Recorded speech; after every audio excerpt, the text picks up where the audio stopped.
On that note, good morning, everyone. Welcome to Tech Talk. Yeah, there's the crowd, Ivan. Yeah, that's right. Hey. Yeah. I gotta fill up. I'm okay. I must admit, today I was on for today's show. I was on information overload.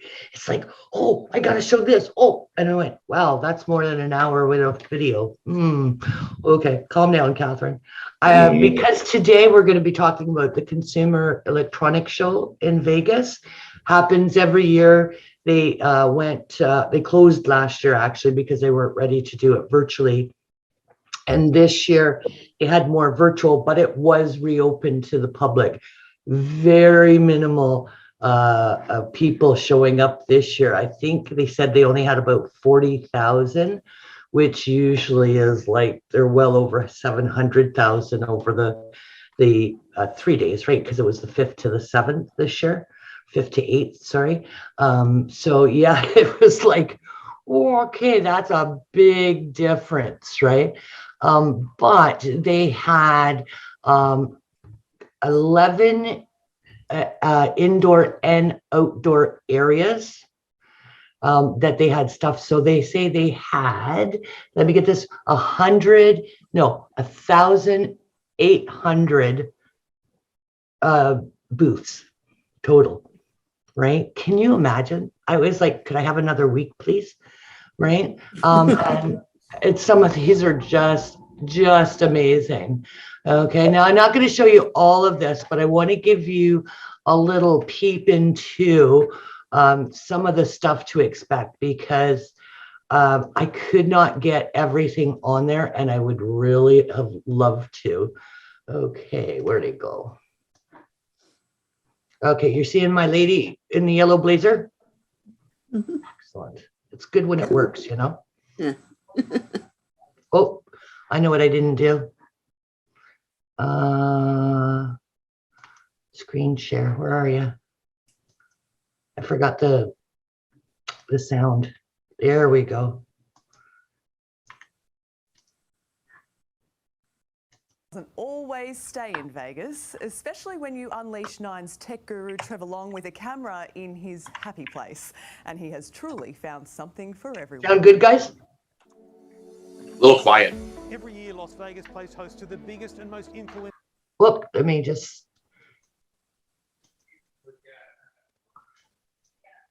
Tech show in the world, but after a COVID cancellation in 2021, it's back. Thousands of exhibitors, tens of thousands of people here to see the latest innovations from the biggest tech companies to the smallest little startups. It's gadget heaven, so let's take a look. This is the tech for every facet of our lives to help us live, work, play, and travel better and smarter. Things we need and things we might not. Okay, I may have found the answer to a question nobody has ever asked. Amagami in Japanese stands for sweet biting. This little thing, the Amagami ham, you stick your finger in its mouth and it nibbles your finger. I kid you not, it is nibbling my finger. Why? I don't know. And what's new for inside our homes? Well, one of the things CS has always been known for over its 50-year history is television. 4K, 3D, curved displays, you name it, it's been launched here at CES. And again, we're seeing more TVs in 2022. Of course, they'll be coming to Australia. This Samsung Neo QLED, 8K resolution, super thin frame, brand new sound technology for a better sound, and a new technology that allows you to pair your smartphone and your TV to get the perfect color quality. When it comes to TVs, I often say go big or go home. Well, I seem to be doing a bit of that here. They've taken two laser TVs, put them side by side, and it's a 5-meter screen. What a great 5-meter screen. Okay, like who could not enjoy that puppy, right? I don't have a big enough wall for that. Not where I TV right now. But I intend to get rich and build my dream home, and I will definitely have that. Well, you know No what? need to go to the theater. I used to build a basketball court in my backyard, so I've got lots of room for that. There you go. There you go.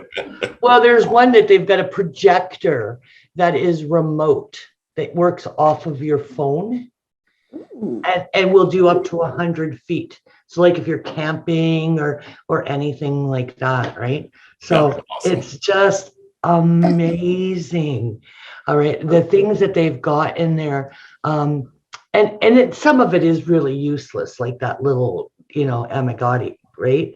Right Handheld. with you. Yeah, that he said it. It's nibbling my finger. Why? I don't know. Maybe that's a thing over in that part of the world. Yeah. I saw a thing last week about BMW putting out a car where its entire exterior is like, you guys know those e-ink like e-readers where it's like black and white? Yes. It's like that, where the car can literally change its color with the panels. Saw that last night, actually. Oh Yeah, I saw that. yeah. I saw that on TV last Car, week. and Yeah. 5 minutes later, you completely change the car to black, or you could have like some sort of black and white pattern. So if you wanted like a white body with like black racing stripes over the top or something like that.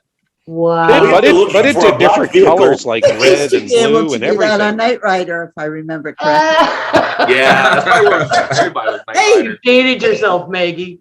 I know. Sorry, Michael, what were you saying? I was just going to say that car that Nathan was talking about, it did all kinds of colors though. You could make it red, black, green. Oh, Like really? it just literally didn't see that. changed totally colors. Yeah, it was. Wow. It's You kind saw of black neat and white. technology. Thieves and criminals will love that.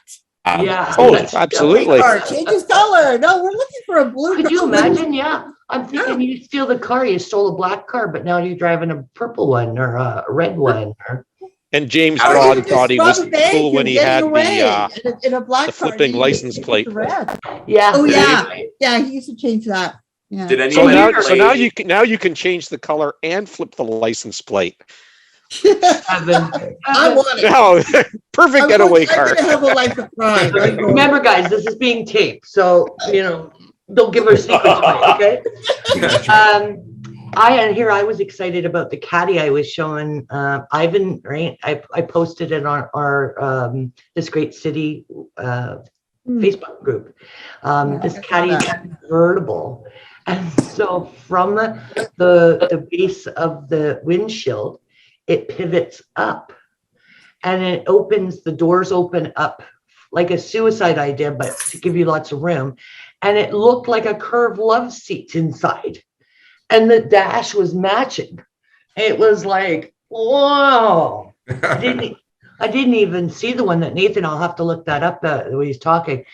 But I should pay Nathan for that because that was a great intro, because the next one is a car company, right? But it is, what I think is really great is it's not just looking at what it can do for our driving experience, but for life and lifestyle. So you guys have got my YouTube picture here? Mhm. Yep. Okay.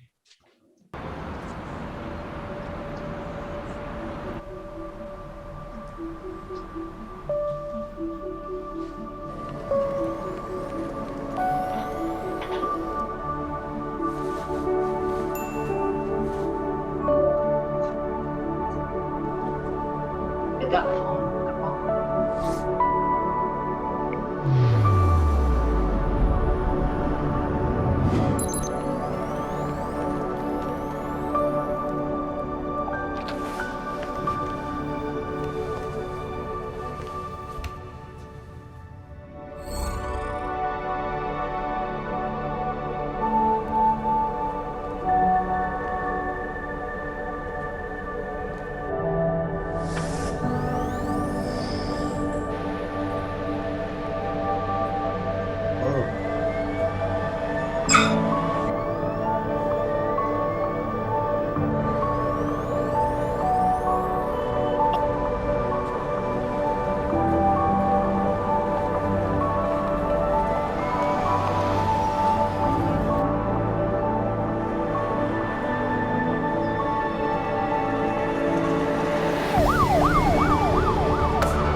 How flipping amazing was that? Yeah, that's total integration right into society where everything, because as soon as you get one guy who's on his own driving his own car, there's an accident and everything, people die. Yeah. Yeah. Can I just make a comment?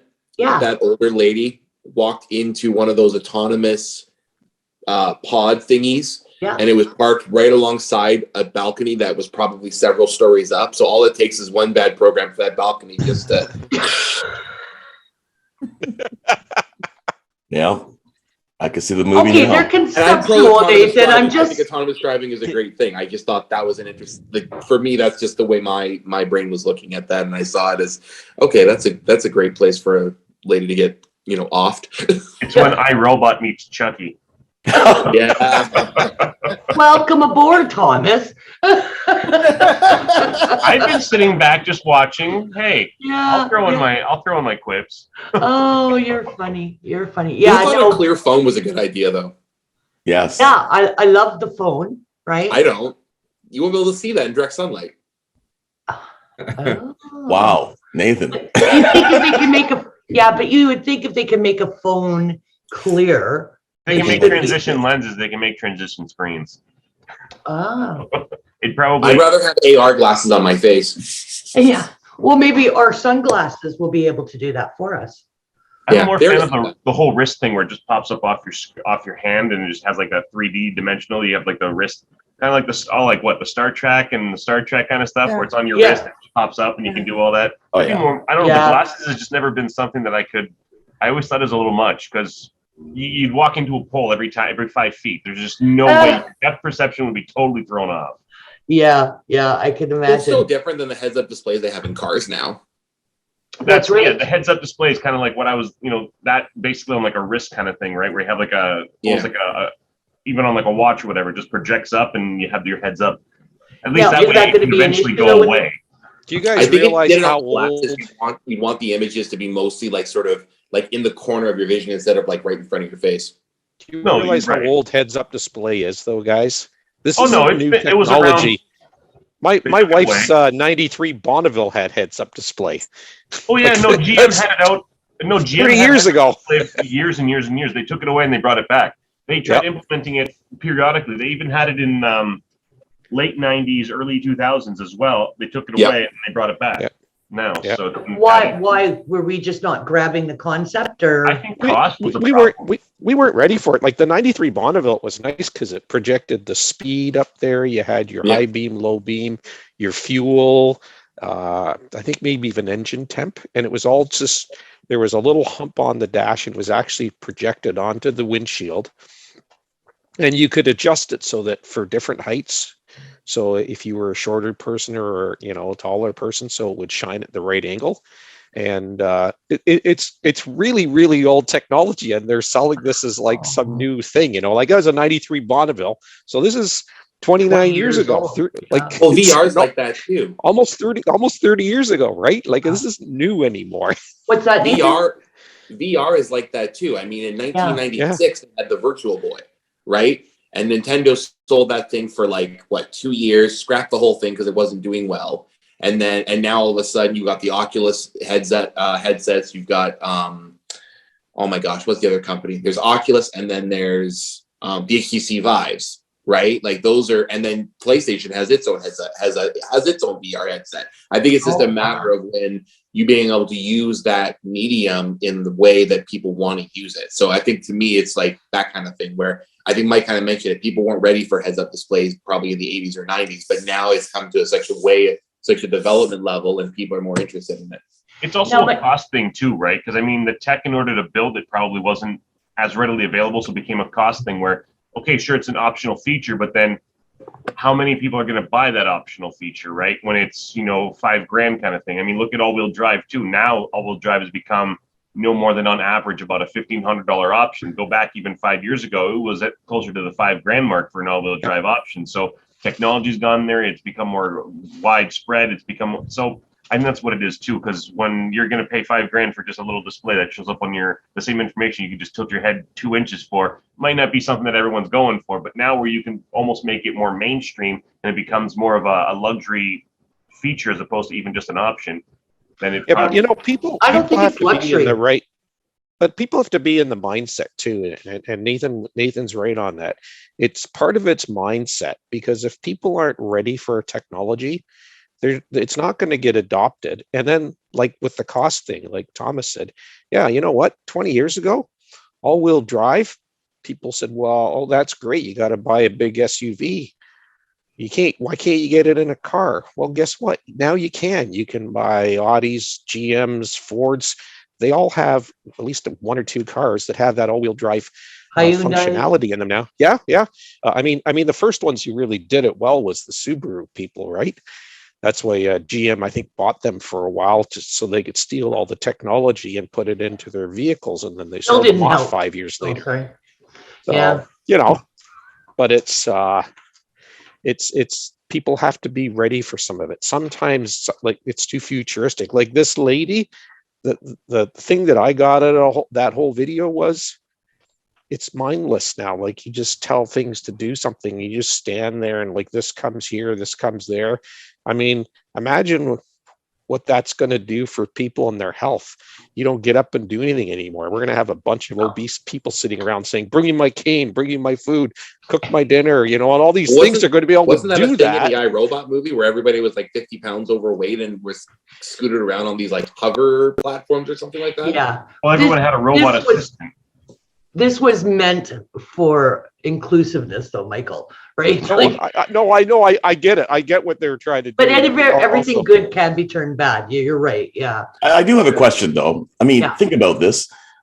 When Tesla came out, they're pretty futuristic, and they came out with the Cybertruck, and people thought, oh wow, that's just too strange looking. It's just too strange looking. But they seem to be doing okay, and a lot of the features of the Cybertruck are now being adopted on other vehicles, right? So I think that we tend to think that the general public, they're not ready for. You got to gently ease them into certain things. But I think that if you just don't take a beautiful concept that people go crazy for and put it into production and then strip out all the sexiness. You know what I mean? Like, Well, look at what Chevy did with the Volt. When it first got introduced in Michigan at the Detroit Auto Show, probably a decade ago, it had the same body lines and body style as the Camaro. Everyone was just jaw dropped. This was even before Tesla became really mainstream. Even before Musk probably even before he dropped the Model S. What rolled out as production? Whatever hunk of crap they just put Fiesta. threw up out of their mouths and onto the production line. It wasn't even close to night and day. It's literally two different models. And then, Ivan, you were saying about, model or ideas and forward thinking. For a number of years, it was funny that the Chrysler Group was one of the ones that put out concepts at auto shows that were those same ideas where people were just like, that's not going to fly. That's not. But this is also when Lee Iacocca was the CEO and chairman. This guy was the one who brought in the Mustang K car and minivan. I mean, this guy saved brands left, right, and center. So he was the one who first introduced cab forward design. So you're looking at the vehicles that came out mid 90s to early 2000s, where they were really long, had all this luxurious cabin space, no matter what trim of vehicle, whether it was entry level or whatever. The idea was to increase cabin space, but also bring in security if I'm not mistaken, it was also to increase the security because it was a longer car, bigger. The cab was just a lot large, somehow managed to increase trunk space, and even the engine bay the way the cars were just, everyone's like, what the hell is this guy thinking? But then everyone adopted the same model and went cab forward design, and that was the running model design for a number of years. Don't forget, a lot of these things too that we think were luxuries when they first come out, we recognize them later as real safety, and they're a necessity as opposed to luxury. Seatbelts. I was not quite 10 when that came up, because I had an older brother, so I must have been a little older than that. But telling me to wear my seatbelt, airbags. Anybody go? I'm not paying an extra $8,000 for airbags anymore. And then they went, oh, this is a really good safety issue. Maybe we should put it in. And that's what I view when they show the speedometer and all that above, the vision. Heads up, thank you. Because again, yes, it's only 2 seconds to put your eyes down. Oh, unless you wear bifocals. And by the way, it may happen to you one day. And so you have to now move your whole head. And I've got my head not in the game for that 2 seconds doing 120. Yeah, And you know, Rowan is thinking that day for the bifocals, cars will just drive me where I need to go. I don't need to actually physically look at a speedometer. So yeah, thanks. Well, by then those pods might be around for me, so I don't have to worry about it. Oh, okay, all right. that's right. You got to remember one thing about all these concept things is they're putting that stuff out there, and of course they make it look sexy to get attention, but they're trying to find feedback on what society is ready for, right? You'll see a Or concept what? vehicle, Well, and people Ford will put out a go, similar thing you know, I years remember ago. that concept vehicle, and then they didn't do anything with it. Well, actually, in the background, there's been marketing going on. They're figuring out how they can incorporate this into the next revamped update of whatever model car it's going into. That concept is usually something that never actually gets built that way, No. but it's to show off technologies and what are people ready for? What do they want? You know, they go, hey, you know what? A TV screen on your dashboard. Yeah, I like that. Let's start putting TV screens in because that's basically what happened, right? Yeah, that's right. Thomas, sorry, you were saying something? Yeah, no problem. Just after, right around well, again, probably when the big three started asking for government handouts, Ford, just after they started restructuring and they started going on their green initiative and small cars before they jumped back over to SUVs and getting rid of all their small cars, they launched out a video similar thing where they were kind of touting a connected city and their connected ecosystem of cars. And it was actually kind of, I mean, again, obviously it was, a lot of graphically, it was a production little film, but it was kind of neat. Like they had the whole idea was the blue oval kind of melted away off of a car, became a little sphere and started bouncing off of every vehicle, whether it was a bus, a Jeep, a truck, or your phone, or, kind of bouncing off buildings and just showing like an interconnection of everything. And I was like, that's kind of neat. So you're right. It's the same idea, right? A lot of these companies put things together because if you look at their corporate structure, they're not just automobiles in most cases. Like the parent corporation, they're into so many other different things, right? Kia, for example, or Hyundai, for example, falls under the Kia brand. And if you probably look at where, the two of them together, they are under everything. I mean, look at what Hyundai builds outside of vehicles too. Their name is everywhere. They're on commercial stuff, especially in other markets. North America, not so much. But if you look at Asia and Europe, they're everywhere on everything. They build Caribbean. ships.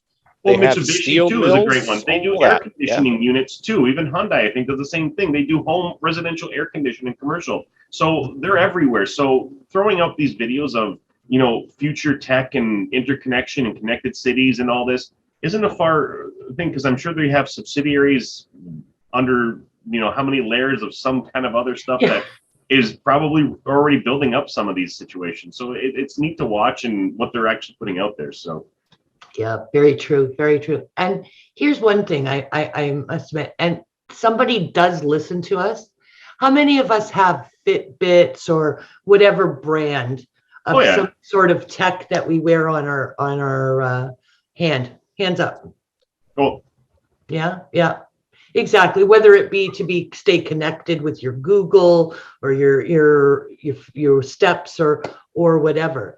And my only issue with it is that it looks like it. I don't want it to look. I want it to be a watch, right? And there are some watch brands that are starting to integrate them into a more like fashionable model. I've seen some that are like Fossil's good for that as far as like being a more common one. My only problem with Fossil is that they only do Android, like they don't support iOS. Or at least they do, but they don't. Android, Apple, like the Watch OS that Android's developed is somewhat integrated into iOS, but not as good as like an actual Apple Watch would be. Blame Apple for that. You can't blame Fossil. Apple's the one for that to blame because they don't. I'm not saying Fossil. I'm just saying, like, obviously Apple likes to keep their little ecosystem pretty close knit, right? But there's also some I've seen where it's like it's some sort of overlay over top of an actual analog face. I forget the name of the company that does it, but it's actually it's a physical watch face that you'd see on an old, classic watch from like Tag Heuer or something like that. But then it's got like some sort of transparent display on the like overlay on top of it. Okay, can you guys see my screen? Mm-hmm. Yep. You see the Garmin? it's beautiful, right? And that now, again, Garmin's not one I've ever had lots of faith in. I never liked their GPS stuff, but that one was really nice. And here's the Fossil one. And I must have read that wrong because I thought it is an OS. Well, Wear OS. Wear OS is Android. That's the Android. Yeah, that's their Android Watch OS. And I misunderstood. Okay, I just saw the OS and went, oh, that's Apple. Never mind. Okay, and I love Fossils, so this one looks like a one that I might look at. So, that specific watch is actually just they've partnered with a gaming company called the Razer to make it with the neon green and all that. This is part of the Gen 6 watches that they have. So they have other models that actually don't have the lime green and fancy, and I think double the price tag just because it is teamed with Razer.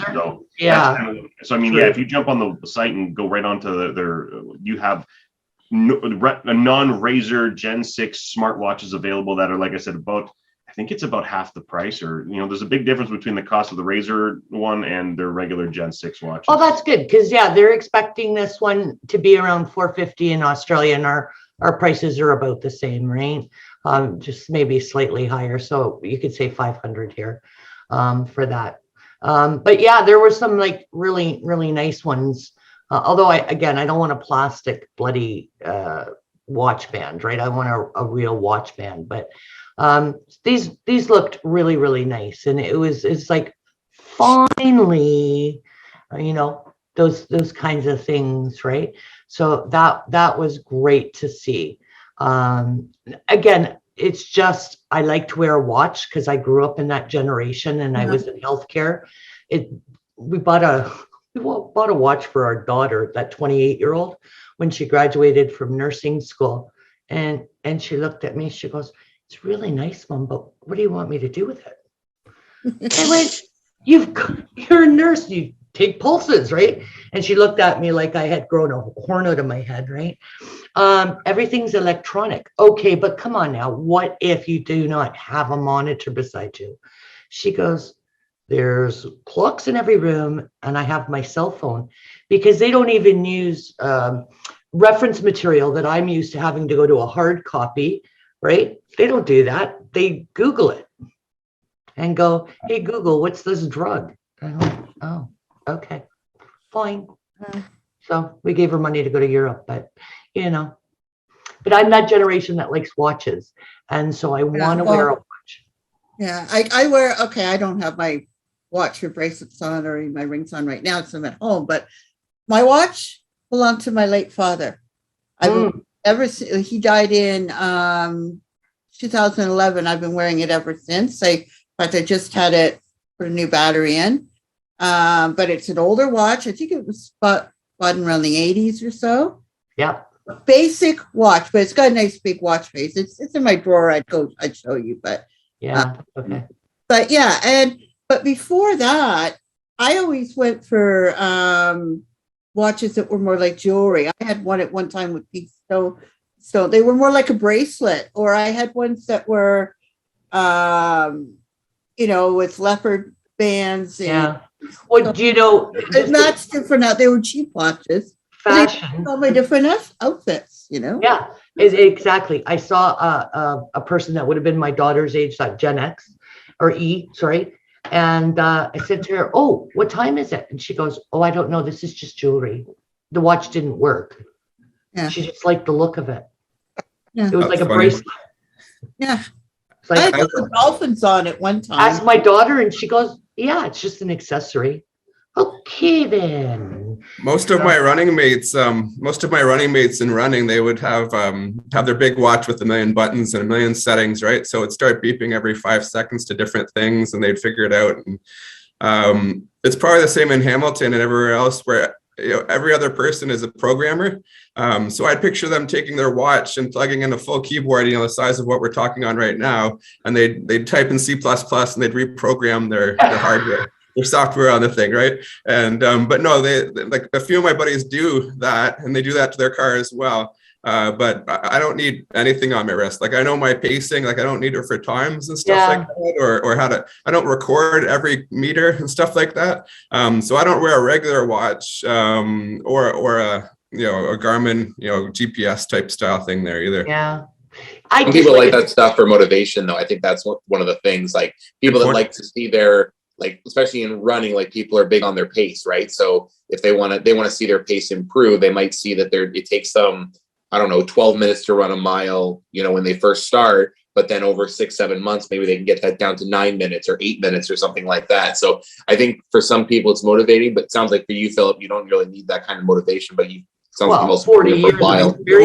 The world of metrics, we don't just use it for work anymore, right? We have to have our monthly metrics for our 10K and stuff like that. You're totally right, Nathan. Yeah, good point. Yeah, I just like it to keep my steps up, right? To remind me that that's what I've got to get, because I use my phone right now, and unfortunately I do take my phone just about everywhere because it is my step counter as well, and so it would be a nice habit to get out of, to be able to leave it, walk around the office, come back, and my phone's still on my desk. Go figure. Okay. Anyway, on that note, let's go real fanciful. Is that? I don't even know if that's a word. Fanciful. Fanciful? Are we doing it? Thank you. Oh, there's a baby. The robot here. Got the robot? Nope. No, not yet. You got us. Got the Zoom and the Zoom. Oh Yeah. my! Wow. Welcome to Tech Talk. Just let me tell you, that is talent, okay? Because not many people can do that. We'll call that Zoomception. Yeah. Okay. You see in my little Bomoni now, guy? Yeah, he looks kind of creepy. Yeah. I don't even know how you say his name, but okay, here we go. To handle a lot of the tasks, your medial everyday tasks that most humans can do. We got full hands, full vision, 360 cameras. You can see here the dexterity of the robot. So it grabs the tennis ball.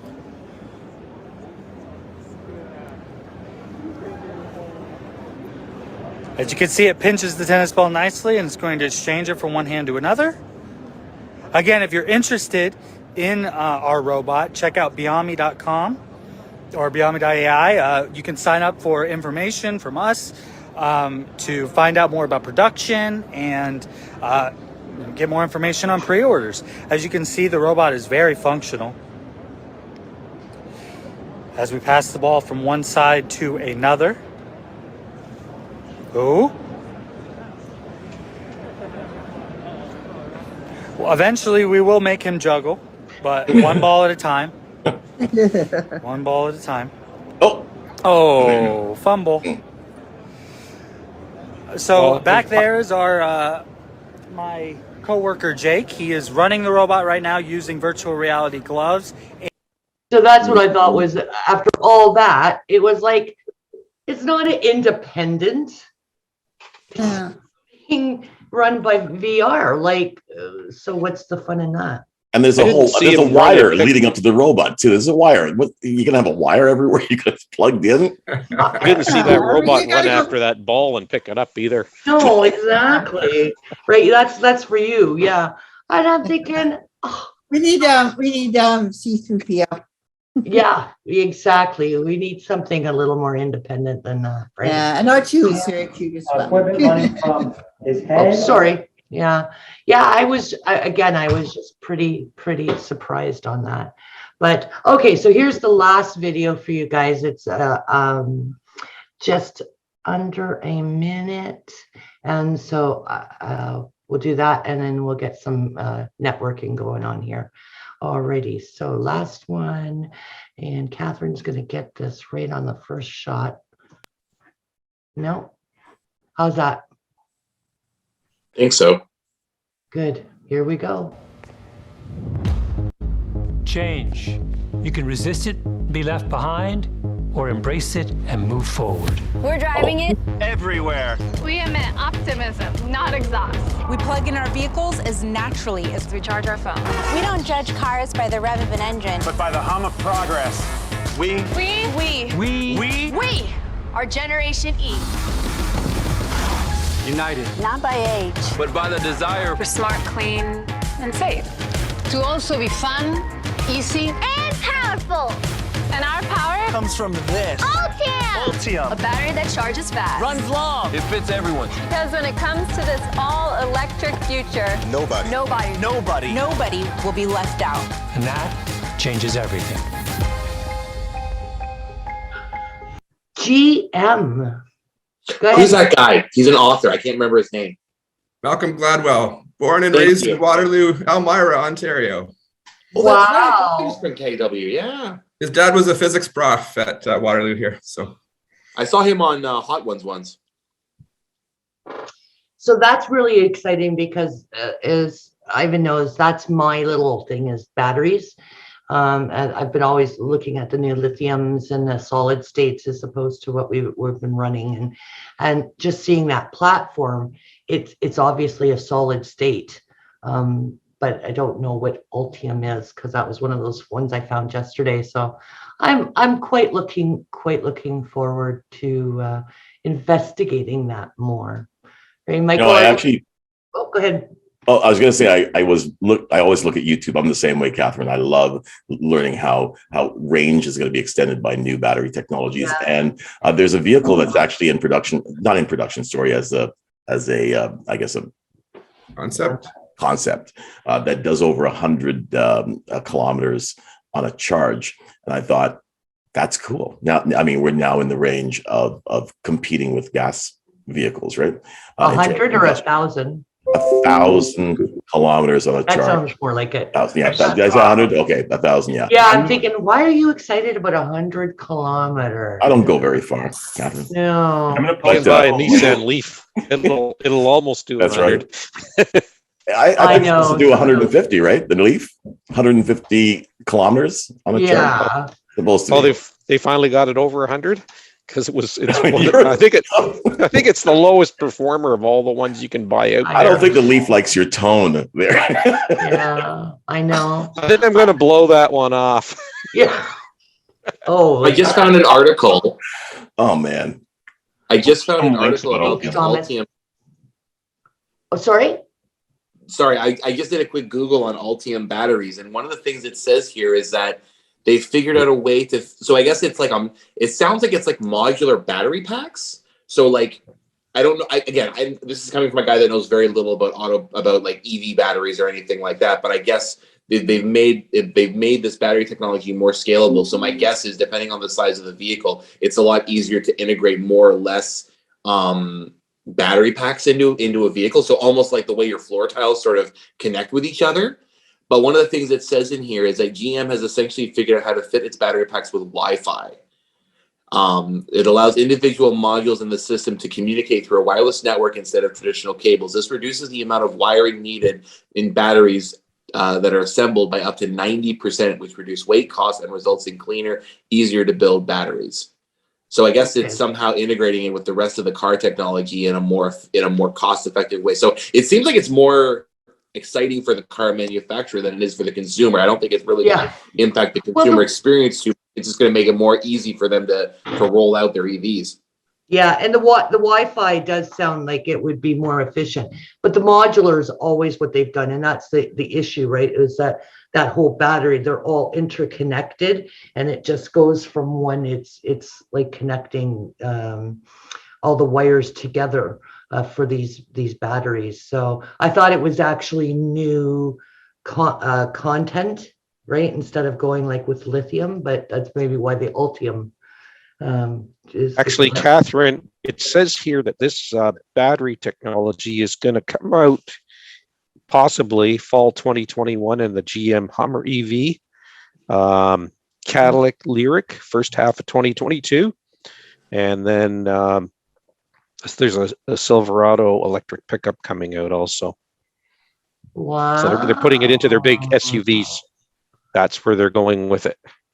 Wow, so it must really have a good punch Well, probably because too, with the heavier vehicles, especially when you throw in the Silverado, you throwing in loads and towing, you want to make sure you get some range out of that, or else it's this works. Yep. Yeah, or you do back with the Leaf, right? You put a work trailer on the back of that puppy, and it goes 150K, like big whoopee. You put a trailer on the back of the Leaf. I'm surprised you get it past your driveway. The power of a Leaf, right? Because that extra towing, the towing would take up a. Sorry. I used to work at BlackBerry on the lithium-ion batteries way back when, about 20 years ago. And chemical engineering was my background. And yeah, you guys are totally right. Like the different technologies, it takes decades to move them forward. Do you guys remember the idea of fuel cells? I'd be putting hydrogen and then you just sort of burn it off. Yeah. That's been back. One of my classmates, class of 93, we graduated and he went to do fuel cells in the States. And they're saying, yeah, it's up and coming. But guess what? You and I both know it's not here. Yeah, that's right. Maybe my granddaughter. Pretty much California is all I've heard of being at mainstream technology for vehicles. It's only place where you can fuel them. Yeah. Powered systems is the one that's really behind that, the hydrogen things. And I know GM, Ford, I think Mercedes are all in there. They are actually, that is what they're looking at as the generation beyond the electric vehicle further down the road, because like Philip said, it's a technology that it was used in buses, big vehicles where you had bigger space. The problem with trying to put it in a car is there's a limited amount of space. So how do you put enough on board, the safety in, obviously, right, if that car is in a collision. Yeah. But apparently there's some developments being made in that field, and they are talking about that for the 2030s, that we will see those hydrogen powered vehicles. It's not a dead technology yet. Yeah, so the different universities, they'd have like 20 or 40 universities would go to a thing sponsored by GM, a race in the States. So they'd make a Ford Equinox into it. They'd put a ball of hydrogen in a container in the trunk and run the hydrogen cell thing. And the problem was that the hydrogen would leak out and then you'd have a little explosion there. That was a couple of years ago. So we had the students, getting burnt or something like that. So they were always trying to get ideas from the students, different concepts and stuff like that. It was interesting, but you're totally right. It's all about finding enough of that volume without being too heavy. Like power takes weight, like the energy, it's that trade-off, right? So it's not quick steps forward. There was one prof at Waterloo, that's my dog, sorry. There's one prof at Waterloo, I'd see him, he'd be working on one part of the cell, and then like you'd think a prof is all focused on this aspect, and then he'd move over to the next aspect as 10 years later as it was moving. You know what I mean? So it was very gradually over decades moving forward in terms of how you could contain and minimize the volume of it. Anyway, enough engineering talk here, but yeah, it was really cool to see this stuff. And a lot of that technology. Oh, sorry, Michael, go ahead. Yeah, this is how, in the university environments, this is how the electric programs that have been put in place there work with the materials sciences, because they're looking at developing new alloys, lighter weight, stronger, so that does two things. It allows a bigger volume of fuel cell to be built, and then they also can address the safety with developing those different alloys and strengths and things like that. So yeah, it's a big thing. I think it's called the Ontario Research Network. McMaster, Waterloo, I think U of T, there was some, and Western, I think those were the big players in that technology network you're talking about. Yeah. And that's not only do you need the universities, but you need either a large manufacturer like GM or a government like California that realizes, right? They know that they're on the edge of everything that climate change is going to cause issues with, and sooner rather than later. So they're looking at, fuel and pollution and drought and all that kind of stuff. So I'm not surprised that that's where the hydrogen exposure and running of stuff is, because that's Michael's little thing, right? I'm with the lithium batteries because they don't have memories anymore, thank goodness. I was in that era that Philip's talking about when they first came out, and I remember people just killing our defibrillator batteries, right? Because we come in and we charge them after every use, and it's like, why doesn't this thing work anymore? But Michael's really the hydrogen guy. So we've kind of keeping each other in check all the way around. So listen, guys, this has been amazing, and we have a few minutes left. So I'd like to go around the room and again, just let everybody know who we are and what we do, because although this was fun, I must admit, I could still be researching the Consumer Electronics Show. We're really here to network and get to know each other, right? So please let us again know your name and what you do, and think about who you can help and refer people to. So Ro, I didn't even get a chance to say hi. Welcome. Kathryn. And if you would mind starting us off, please. Yeah, my name's Ro Mashale. I founded my own company a couple months ago. It is an online marketplace specifically for modest and cultural fashion. Other than that, I'm an alumni of McMaster University, and I started my MBA at Brock University. If anyone wants to reach out about anything there, I would love to talk to you. Excellent. Excellent. Thank you. Sheila, you're next. I'm just following the line. Different line from what I see. So. We've created a monster. It's all good. I'm just bugging you. Good morning. My name is Sheila. I actually, somewhere along the line, also came from Waterloo or Kitchener. I also graduated from the University of Waterloo, but not techie. Okay. I'm a techie wannabe because I hung out with all the techies and the Star Trek, fans.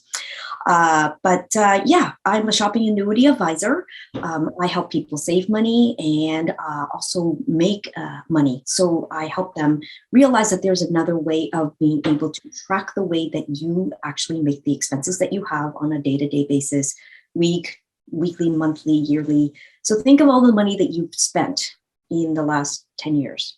And when you spend them, do you spend that money happily? And did you ever see a return back on it? And I don't mean small potatoes like cash back on your visa or something. Okay, I mean, this is good money. So if you're interested in learning a little bit about the concept, reach out.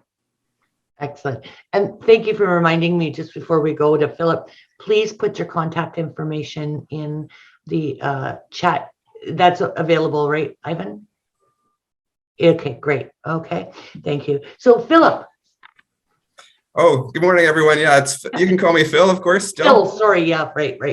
Yeah, I'm a former engineer. I worked the last 15 years in co-op at the University of Waterloo, met lots and lots of students, lots of companies.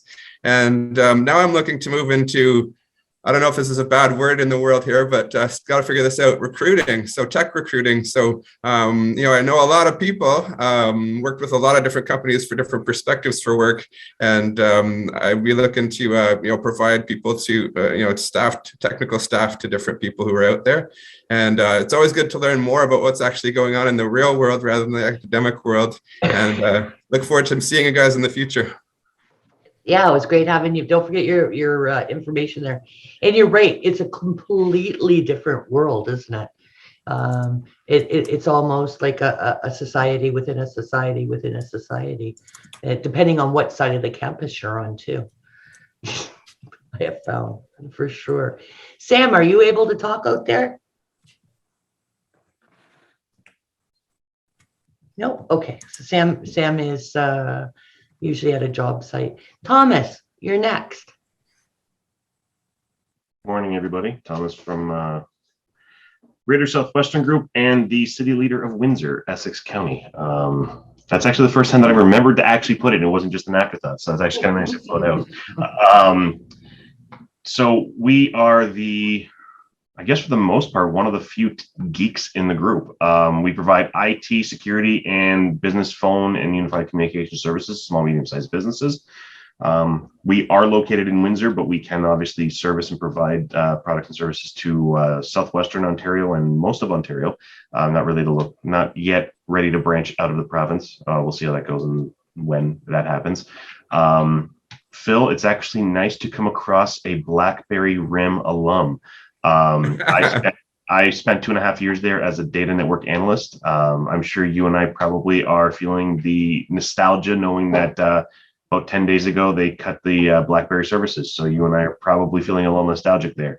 But yeah, it's I don't come, especially down here. It's hard to come across too many RIM alums, so it's nice to hear every now and then. So, but yeah, other than that, I think I've rambled enough.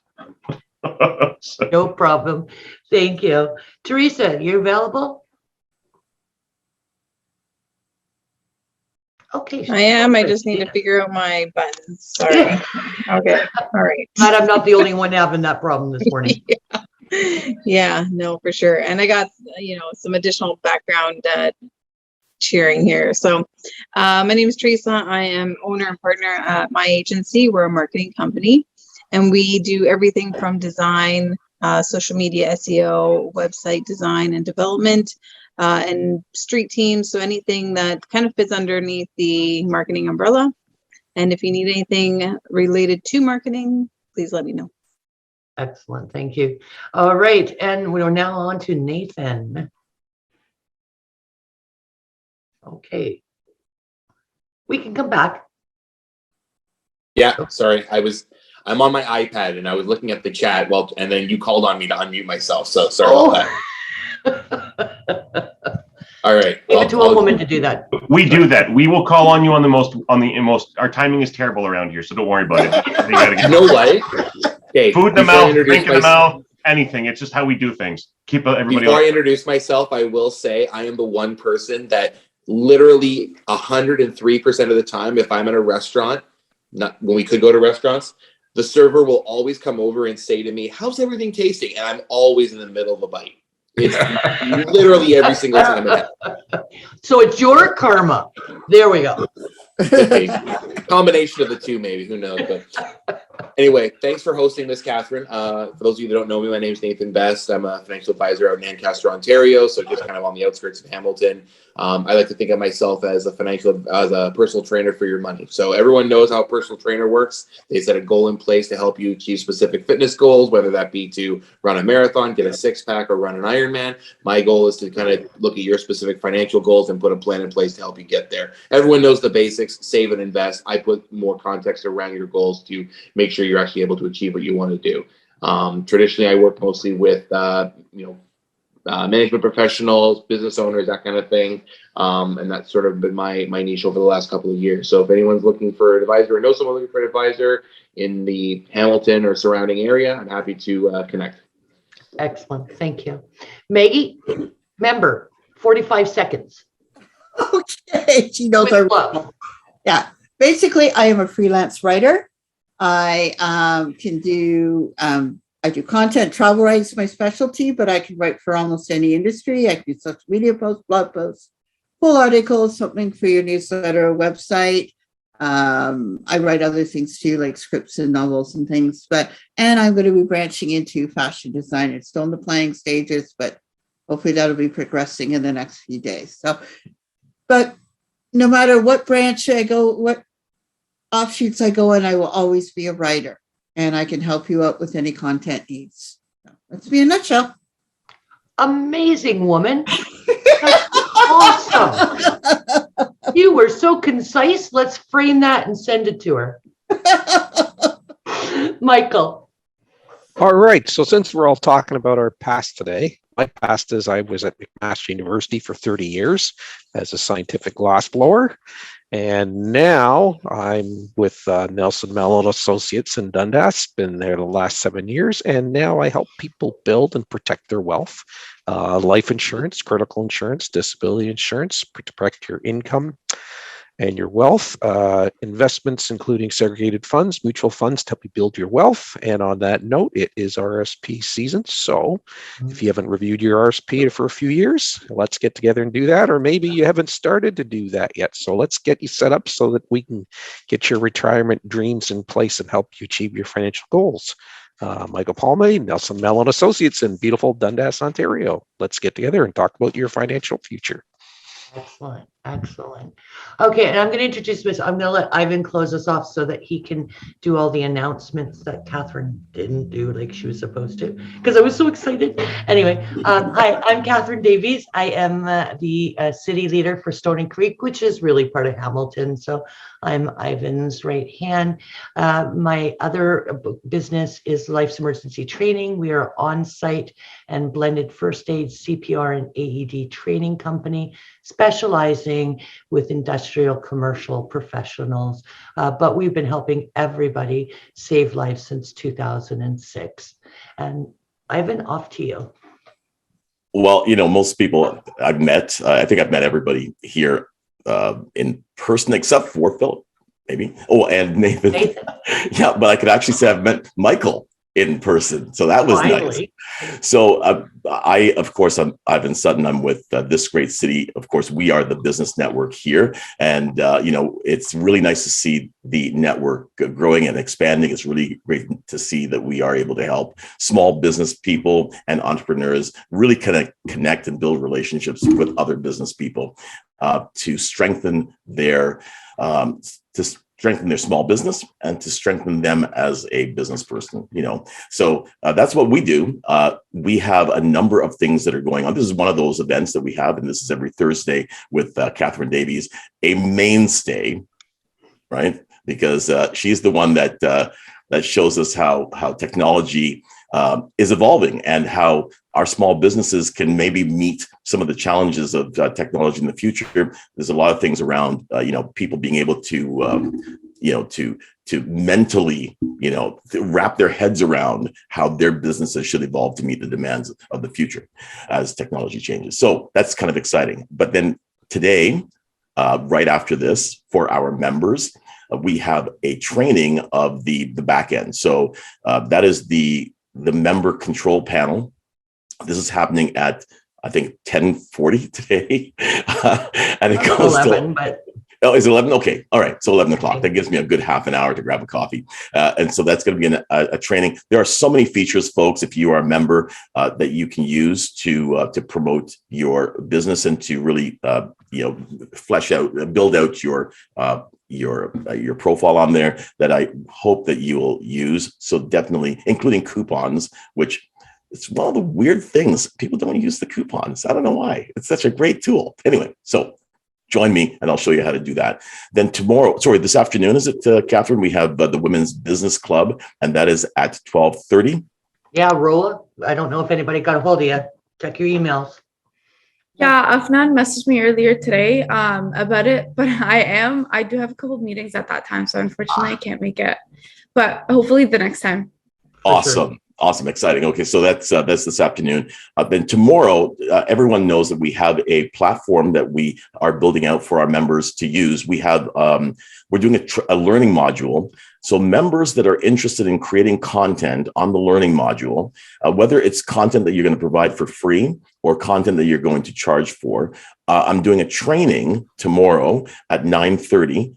So that to train you as to what the platform is, what type of content you can put on there, et cetera. So join me tomorrow morning. The link will be on the homepage today. I realized that I had neglected to do that yesterday, so it'll be on there. You can just click on that tomorrow morning and join me, and we can chat about it. Especially if there's something that you want to teach, like you want to train people on, there's nothing better than looking like the professional in your field, right? To be able to provide this type of content. It's good for your business. So definitely join me. Okay. So then Monday morning, of course, you got morning coffee with moi, Ivan Sutton. See how I mixed French and English there? That was kind of cool, huh? And then right after morning coffee, you have the, thank you, Nathan. Right after morning coffee, we have the discussion lounge. That is where members kind of help members connect and with referrals, et cetera. And I believe, and then of course, Yuri Nesbitt on Wednesday morning with the real estate investing. Listen, if you were able to make the real estate investing discussion yesterday, it was absolutely interesting. So interesting to find out how a home that would have sold for $350,000, 5 years ago in Brantford can sell for $1.2 million now. It's heartbreaking. I agree on that one. Yeah. It's crazy. So that's what's coming up. And so if anybody wants to reach me, my information is in the chat window. And we do have an incentive running for folks to become members. If you're interested in and you've held off for a very long time, you can just reach out to me and I'll give you the coupon code, and then you can go from there. All right. So thank you, everybody. Thank you. And just so you're aware, Victoria will be our guest speaker next week. And she always brings she's one of those technical people. So she'll bring that real in-depth stuff. Thank you for joining us this morning and giving us your time. Have a wonderful day. Awesome. Thanks so Thank you, much. Kathryn. That was Bye, awesome. everyone. Catherine, Hi, great guys. topic this morning. That's good, buddy. Thanks. All right.